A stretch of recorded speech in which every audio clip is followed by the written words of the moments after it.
이번 사연은 집 보상금을 나눠받지 못했다고 주장하는 작은아버지로부터 오히려 땅을 뺏어왔다는 분의 사연인데요. 무슨 일이 있었던 걸까요? 함께 보시겠습니다. 안녕하세요. 경기도에 사는 40대 후반 남자입니다.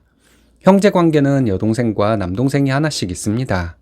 저희 아버지는 10여 년 전에 돌아가셨습니다. 젊은 시절부터 경기도에서 건재 철물점을 운영하셨던 아버지였죠.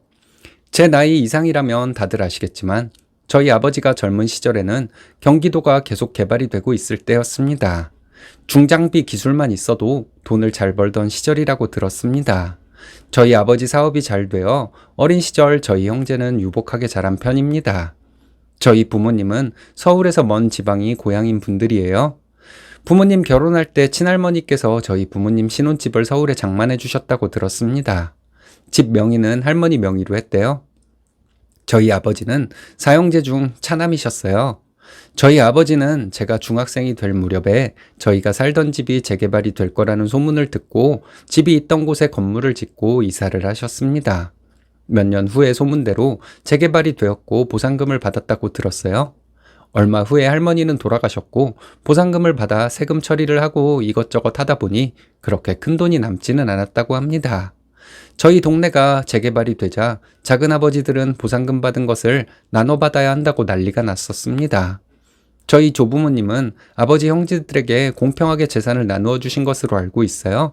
그런데 저희가 살던 집이 할머니의 명의로 되어 있었다는 것을 명분 삼아 난리를 친 것이었죠. 제가 살던 동네가 재개발이 되기 전에 저희 아버지는 할머니로부터 집 명의 이전을 받았습니다. 그런데도 저희 작은아버지들은 막무가내였던 것이죠. 저희 아버지는 고향에 셋째 작은아버지 명의로 잡종지를 꽤 크게 산 것을 어렸을 때 들었습니다. 작은아버지에게는 명의를 빌리는 것이라고 말을 했고 세금은 저희 부모님이 내셨다고 해요. 명의를 왜 빌려야 했는지 정확한 이유는 저도 모릅니다. 다만 그 땅 근처가 개발이 될 거라는 소문이 있어서 사둔 것이라고 들었어요. 작은아버지 명의로 그 땅을 사면서 각서를 받고 공증 절차도 해두었고 아버지 형제들이 증인으로 이름을 넣었다고 합니다. 저희 부모님은 언제든 작은아버지로부터 명의를 돌려받을 수 있는 땅이라고 했어요. 대학을 졸업하고 저는 큰아버지 밑에서 일을 했습니다. 농자재 관련 사업을 하는 큰아버지 밑에서 일을 배워 저도 그런 사업을 하려고 했던 거였어요. 큰아버지는 고향 지역에서 꽤나 큰 사업을 하는 분으로 알려져 있었습니다. 그때 배운 일로 저도 지금 제가 사는 지역에서 사업을 하고 있습니다. 작은아버지는 고향 지역 대기업 간부로 퇴직을 하셨습니다. 제가 큰아버지 밑에서 일을 배우던 때에 작은아버지는 저를 별로 안 좋아하셨어요. 무엇 때문인지 잘은 몰랐지만 어린 마음에 그냥 그런가 보다 하고 말았죠. 아마도 집 보상금 문제 때문에 저희 부모님에게 감정이 상해 그 자식인 저도 내켜하지 않으셨던 것 같습니다. 큰아버지 밑에서 일을 배우기 시작한 지 몇 년 안 되었을 때 저희 아버지는 몸이 안 좋아지셨습니다. 그때 저희 아버지는 저를 만나는 틈틈이 얘기를 해주셨어요. 친가에 대한 이야기, 친가 재산, 부모님의 재산 등에 대해 얘기를 해주셨는데 그런 얘기들을 듣고 작은아버지들이 저를 왜 그렇게 마음에 안 들어 했는지 이해가 가더군요. 아버지는 저에게 당부를 하셨습니다. 작은아버지 명의로 사놓은 그 땅을 찾을 생각은 하지 말라고 하셨죠. 보상금 문제로 난리를 치던 동생이지만 아버지는 평생 월급쟁이로 산 동생에게 한몫 주고 싶으셨던 것 같습니다. 하지만 저도 어린 나이에 이유 없이 저를 마음에 안 들어하는 작은아버지가 좋지만은 않았습니다. 이유를 알게 되니 더 기분이 나쁘더라고요. 이유 없이 저에게 기분 나쁜 말을 하는 작은아버지에게 그 땅 명의는 언제 내 명의로 해줄 것이냐고 응수했죠. 그 얘기가 나오면 작은아버지는 더 이상 저에게 뭐라 못하고 슬쩍 자리를 피했습니다. 대기업 직원이 돈을 못 버는 직업은 아니지만 저희 부모님이나 큰아버지처럼 사업과 투자로 큰 돈을 벌지는 못했을 거예요. 어쨌든 작은아버지가 본인의 형들에 비해서 돈을 많이 못 번 것은 사실이니까 저희 아버지는 동생에게 한몫 챙겨주고 싶으셨던 것 같습니다. 15년 전쯤 저희 아버지는 지병으로 세상을 떠나셨습니다. 돌아가시기 전 몸이 많이 안 좋을 때도 저희 아버지는 걱정이 많으셨어요. 당신의 동생들도 걱정이 되었고 자식들도 걱정이 되었던 것 같습니다. 제 동생들도 저도 어린 나이였지만 부모님 재산을 가지고 싸울지도 모른다는 걱정을 하셨었나 봐요. 그래서 엄마와 저에게 자식들 모두 공평하게 재산을 받도록 하라고 당부를 하셨어요. 저희 아버지는 경기도에 땅 몇 필지와 건물 하나를 남기고 돌아가셨습니다. 30대 초중반이란 나이가 지금 생각해보면 참 어린 나이였는데 그 어린 나이에 아버지께서 돌아가셨습니다. 나중에 생각해보니 부모님께 감사할 일이 참 많았습니다. 지인들 부모님들 중에서 저희 부모님과 비슷한 사업을 하셨던 분들이 꽤 있는데 지인들 부모님들은 번 것 이상으로 쓴 집들이 대부분이었습니다. 지금은 어려운 형편이라 지인들이 부모님들을 책임져야 하는 상황이라고 하는 경우가 대부분입니다. 그 사람들도 자기 부모님들처럼 허세는 부리더라고요. 저희 부모님은 친가와 외가에 인심도 좋게 사셨지만 허세를 부리거나 사치를 하시지는 않았습니다. 그래서 자식들에게 적지 않은 재산을 남겨주실 수 있었던 것이겠죠. 참 감사한 마음입니다. 슬픔에 잠겨 아버지 장례식을 치르는 동안 너무 어이없는 일이 있었습니다.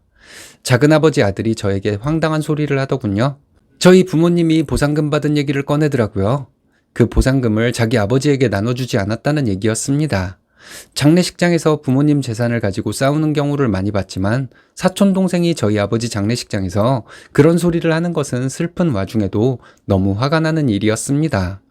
경황이 없어 사촌 동생에게 별말은 하지 못했어요.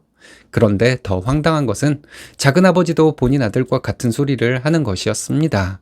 보상금은 어디에 다 썼냐며 그것은 저희 부모님만의 재산이 아닌데 저희 부모님이 입을 닦았다는 식으로 말을 하셨습니다. 저희 아버지는 당신의 동생이 가여워 작은아버지 명의를 빌려 산 땅을 되찾지 말라고 하셨었는데 작은아버지가 너무 괘씸했습니다. 사촌동생까지 그런 식으로 말하는 것을 보면 작은아버지는 본인의 자식들에게도 염치 없는 소리를 했다는 뜻이겠죠.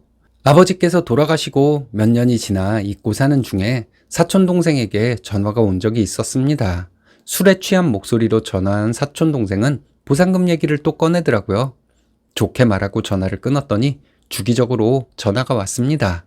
그러던 중에 저는 결혼 날짜를 잡게 되고 친가 어른들에게 인사도 드릴 겸 할아버지 제사에 오랜만에 참석을 했습니다. 그곳에서 사촌동생과 작은아버지에게 그동안 참고 있던 말들을 다 해버렸죠. 제삿날 큰아버지 댁에 갔더니 사촌동생은 그 보상금 얘기를 하더군요. 작은아버지도 옆에 계셨는데 본인 아들을 말릴 생각은 없어 보였습니다. 저는 사촌동생에게 대꾸를 하지 않고 작은아버지에게 말했습니다. 지금 얘가 하는 소리는 작은아버지가 하는 말씀이라 생각해도 되는 것이냐고 물었어요. 작은아버지는 그렇다고 하시더군요. 지금까지 기다려도 저희 쪽에서 보상금을 나눠주지 않는 것이 너무 화가 난다고 말씀하시는 작은아버지에게 저는 이렇게 말했습니다. 그럼 작은아버지 명의로 샀던 저희 아버지 땅 제 명의로 바꿔주세요. 작은아버지는 당황하더니 그 땅은 자기 명의로 되어 있으니 자기 땅이라고 했습니다.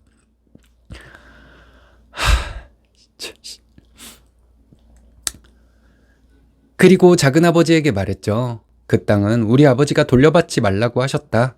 동생을 생각하는 아버지의 마음이었다고 생각하고 나도 아버지의 뜻을 받아들이려고 했다. 근데 계속 보상금 문제를 거론하니 계산을 정확하게 하자 했습니다.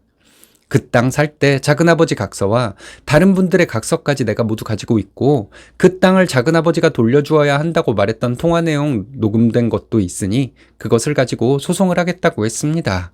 그리고 나 어릴 때 살던 집 보상금 나온 것은 할머니 명의에서 우리 아버지 명의로 이전받을 때 작은아버지도 동의서를 써준 것이었는데 내가 보상금을 나눠줄 의무는 없다고 말했어요. 작은아버지가 동의서를 써준 것은 그만큼 할머니로부터 받은 것이 있으니 써준 것 아니겠냐 했습니다. 우리 부모님은 인심 좋게 사셨지만 나는 때에 따라서 고약한 성질을 드러내는 사람이니 그리 아시라고 말했습니다. 저희 엄마는 그러지 말라고 하셨지만 저는 작은아버지께 소송을 걸었어요. 몇 달 뒤 작은아버지로부터 전화가 왔습니다. 집 보상금 문제는 더 이상 언급하지 않을 테니 소송을 취하해달라고 하더군요. 이미 늦었다고 대답하고 우리는 법원에서 보게 될 것이라고 말하고 전화를 끊었습니다. 며칠 뒤에 큰아버지로부터 전화가 왔는데 작은아버지와 함께 만나자는 것이었습니다. 저와 작은아버지를 불러놓고 큰아버지께서 말씀하셨어요. 이런 일로 우리 집안에서 소송을 하면 동네 망신이니 그만두었으면 한다고 하셨습니다. 소송을 하면 그 땅 명의는 저의 명의가 될 것이니 작은아버지에게 명의를 이전해 주라고 하시더군요. 대신에 그동안 작은아버지가 세금을 낸 것은 제가 작은아버지께 드리라고 하셨습니다. 작은아버지는 알겠다고 하시더군요. 끝까지 고집을 부릴 줄 알았던 작은아버지가 큰아버지의 제안을 받아들여서 다행이라는 생각이 들었습니다. 작은아버지가 생각보다는 겁이 많다는 것도 알게 되었어요. 그 후 얼마 안 되어 저는 작은아버지로부터 그 땅 명의를 이전받고 세금을 내고 작은아버지가 지금까지 낸 세금을 돌려드렸습니다. 지금은 그 땅 근처가 개발이 되어 땅값이 많이 올랐습니다. 그 땅은 저희 아버지가 동생에게 주는 선물이었는데 작은아버지는 괜한 욕심을 부리다가 선물을 걷어찬 꼴이 되었죠. 얼마 전에 큰아버지 병문안을 다녀왔는데 예전 일이 생각나서 이렇게 끄적여 봤습니다.